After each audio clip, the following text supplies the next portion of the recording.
for those students who want to get into photography, either as a, just general interest or as a career, what kind of tips or recommendations do you have for them for that if they want to go into that? Shoot a lot of pictures. Shoot a lot of Take a look. pictures, look at a lot of pictures. That's really the biggest tip for any of it, is the more you do it, the better you get. And the more stuff you look at, and the more critically you look at work. So don't look at work just from one place.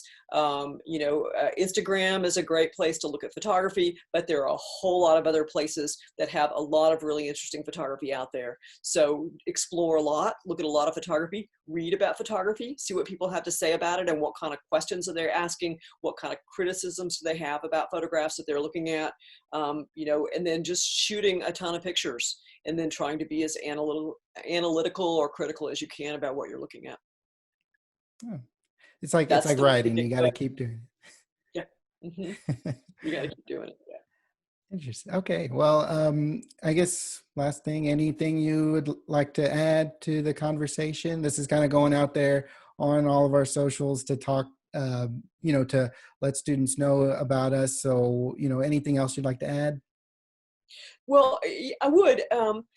A lot of students, because we've opened up our entry level courses to everyone on campus, students I think sometimes are a little nervous about coming into the School of Art because they're afraid that their creative skills maybe aren't up to par, or they don't really quite know what it means to be creative in any of our art disciplines.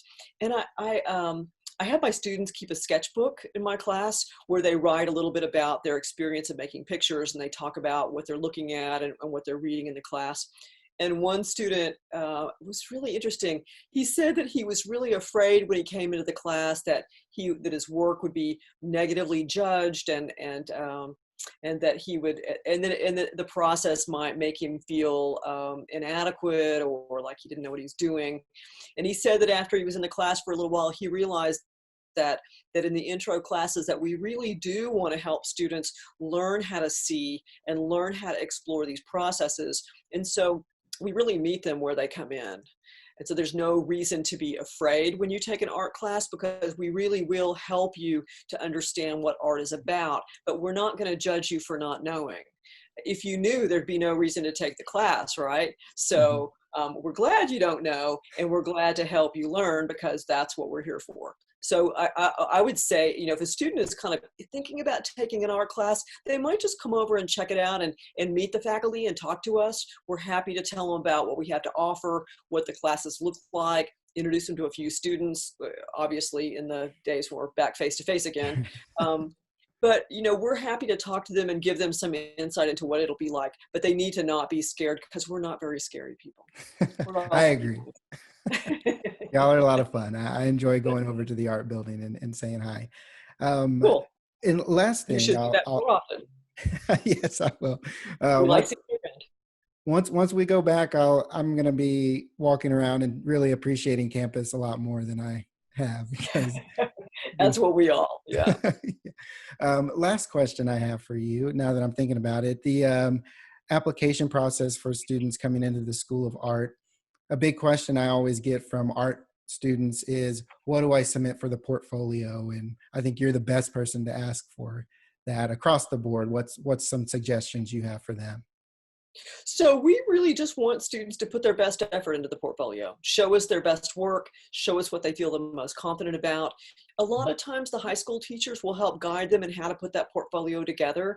But if they don't have that guidance and they're just trying to figure it out on their own, the biggest thing is to make sure that we can see the images well. So make sure they're lit well enough, get close enough to the pictures so we can actually see what they're showing us. Mhm. I think that's a really big part of it. But we just want to see, their best choices. We want to see the best work that they think they've got. And honestly, the hurdle of putting together the portfolio, which takes some time and thought and effort, that's a good chunk of it. Mhm. You know, if they can get over that hurdle of just submitting it, just pulling those images together, making the pictures, reading the directions, and organizing them in the way that we ask so that we can actually look at their portfolios, that's a really big part of the process for us. Yeah, good. It's Perfect. something as artists, that they'll be doing their entire lives, is making a portfolio, writing something about their work, and submitting it, whether it's in art classes, whether it's to apply for a program, to apply for a job, to apply for a show. We spend our whole lives doing this. And so Mhm. we really want this first step to be their first experience, or, you know, maybe not their first, but to be one of the experiences along the way that help them to get better at that process. All right, perfect. Well, yeah, that I think that'll put a lot of people at ease because, like I said, that's always the big question. What do I do? Help me. I know.